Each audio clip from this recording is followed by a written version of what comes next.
Öncelikle pazar günü sınava girecek olan 1 milyona aşkın öğrencimizi, kardeşimize başarılar diliyorum.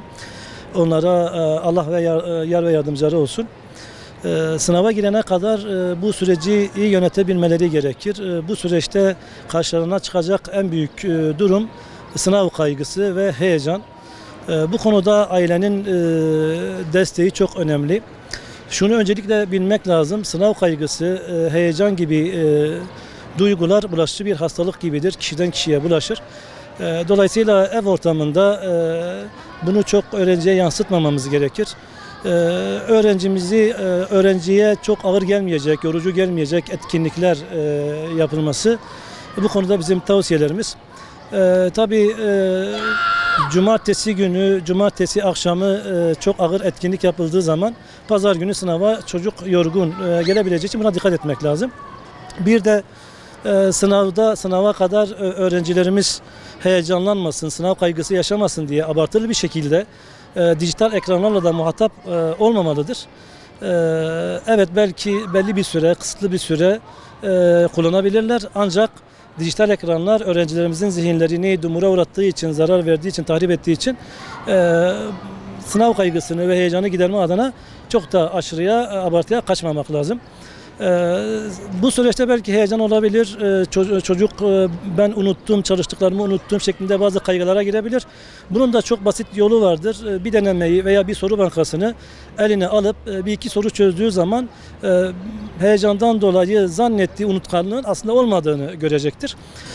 Evet, sınav sürecinde ise sınava başladığı zaman da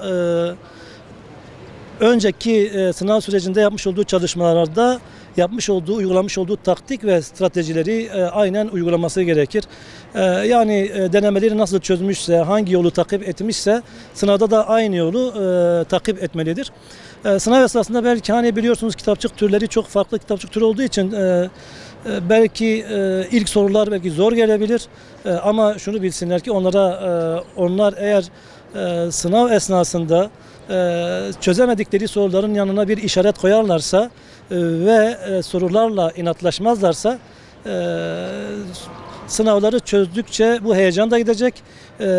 Vakit kaldığı zaman da çözemedikleri sorulara geri dönüş olacaktır. Sınav esnasında kaydırmamaya dikkat etmek gerekir.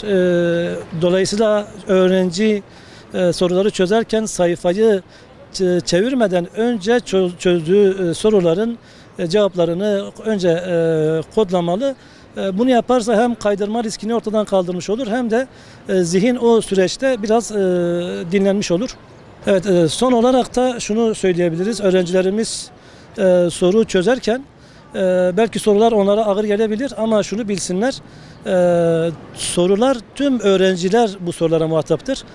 Kim soğukkanlı olursa ve soğukkanlı bir şekilde, düzenli bir şekilde paniklemeden, heyecanlanmadan çözmeye devam ederlerse kazanan o olacaktır, başarılı olacak olan o olacaktır.